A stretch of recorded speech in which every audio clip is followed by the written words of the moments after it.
Joining me now is MSNBC Justice and Intelligence correspondent Ken Dilanian, former FBI supervisor and MSNBC national security and intelligence analyst Rob D'Amico. Here with me in studio, Jonathan Metzl, a psychologist and author of the book, What We've Become, Living and Dying in a Country of Arms. Ken, the police say they are looking literally at hundreds of pieces of evidence, including the shooter's writings. Where does this investigation stand? Yeah, well, Chris, initially, FBI Director Kash Patel said that the FBI was investigating this as an act of domestic terrorism targeting Catholics. But as you just described, the evidence is showing this is much more complicated than that. And sadly, this reflects a pattern among mass shooters that we've seen going back many, many years. What we see here is a chaotic diversity of ideological motives and an obsession with previous mass shooters, especially Adam Lanza, who carried out the Sandy Hook massacre back in 2012. That name was inscribed on one of the weapons that was shown in this YouTube video. And what I've learned over the years of studying these incidents is that there is a subculture of people who are obsessed with mass shooters, and they often gather together in the dark corners of the internet. And generally, when you look into their past writings, there's a trail of horrific things that if only people had seen it in advance, they might have taken action. And in some cases, I've covered stories where they did take action. In one case, an FBI team visited a student who had threatened a school shooting, but deemed he wasn't a threat, and then a year later, he shot up a school in New Mexico. So that's what we're seeing in this case, is a sort of across the board a collection of obsessions, not a clear motive. I mean, terrorism has a clear definition. It's trying to use violence to achieve a political objective. It's not at all clear that that was the case, but obviously the FBI and local authorities are going to continue to pour through this evidence to try to discern some type of motive, although they never may end up coming to a firm conclusion, Chris. Yeah, and I wonder if it's more complicated now, Rob. I mean, obviously they get electronic search warrants, they go through devices, but the number of places that people can live online seem to be so much broader than they have ever been before.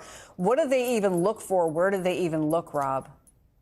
It's so tough between encrypted apps and chat groups on those, Telegram, Discord. They all have different groups. Then you can go even the dark web, and you can go so many different places. As we saw this with terrorism, like the radicalization, the spewing of hatred comes out, and they sit in their basement, as you know, Director Comey said. You sit in your basement alone, and you start going down these paths. But I find it hard to believe, with everything that we've seen with his weapons and his magazines written on them, and how much hate he had, that no one saw this. No one, like if I saw someone with a weapon at a range that had writing on the magazines, you bet I'm going to be reading it. And if I see the stuff that was on there, call someone. As we talked yesterday about the National Violence Prevention Hotline, that's not just for people thinking of doing violent acts. It's for people that observe loved ones or friends or someone that they're even close to that they're worried about, that can call, because it's so important that when you see something like this, say something, because there are times in there, and if you talk to people, that may have been prevented this crisis. Yeah, going back, Jonathan, to what Ken talked about, we thought for such a long time that there's a specific ideology, right? Radical Islamic, terrorism, and that, you know, we can put somebody in a box. Now, one researcher explained it to NPR this way: it's really about violence for the sake of violence. Are people changing the way that they look at terror and how to stop these homegrown terrorists? Right. I mean, what we call it, first of all, is so important, right? Is it terrorism? Is it radicalization? Is it a crime and mass murder? It's probably all those things. Mm-hmm. But it's very difficult to say. Like, I agree with the point that was just made, that of all the people who are like threatening online and doing all these things, figuring out, oh, we're going back and we're going to find out what happened. It's just really hard to do in prospect. And I say that because a lot of times, I'm a psychiatrist, right?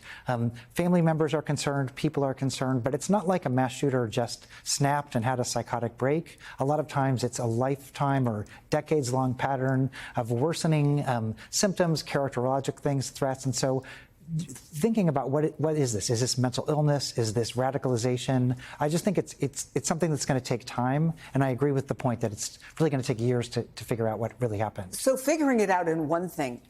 Preventing it it would seem at this stage is the more important thing because we keep seeing it.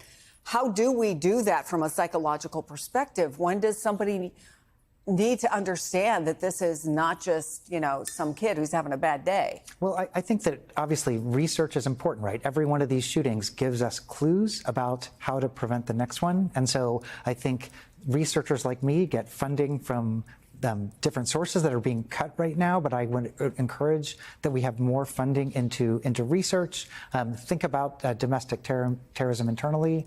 And I do think that this question of kind of what's the role of the parents, what's the role of the family, what's the role of the psychological community. What I saw in my book, What We've Become, was about the Waffle House mass shooting.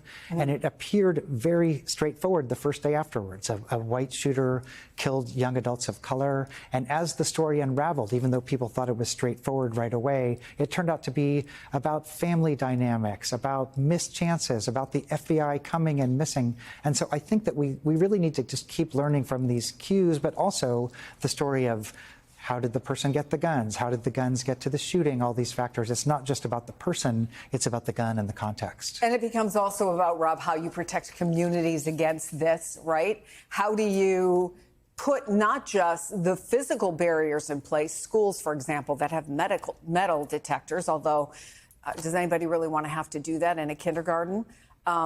Or places anywhere, a church. There's that, but then there's obviously, as we were just discussing, the psychological preventative aspect of this. Where do you even start? It is so tough to start, and you have to do it in the layers because sometimes maybe a metal detector in the entryway will stop something. But then again, he didn't even go into the church. And I think that is being overlooked. I don't think he wanted to see what was happening. He just wanted to do it. But you have to do all these different resources out there because not one thing is going to work. It may work in one case, it may not work in the other. But the problem is the weapons are out there. They're not going to come off. Like we're not getting rid of the guns. It's America, and they haven't been there. So you really have to start saying, well, this is what's out there. This is what we can do. This is what we can't do. Getting into, like I said, the mental health aspect of it, the physical aspect. There are technologies now coming out to help. And I think cameras and AI with that can help some of it. And then people just paying attention to other people and what they're doing and not being afraid to call the police and saying, I think there's something wrong here. But as we saw in the last time, as Ken said, the FBI actually went and talked to someone. They didn't deem it a threat. And a year later, he ended up committing a violent act. The complexities boggle the mind. Ken Delaney and Rob D'Amico, Jonathan Metzl, thank you all.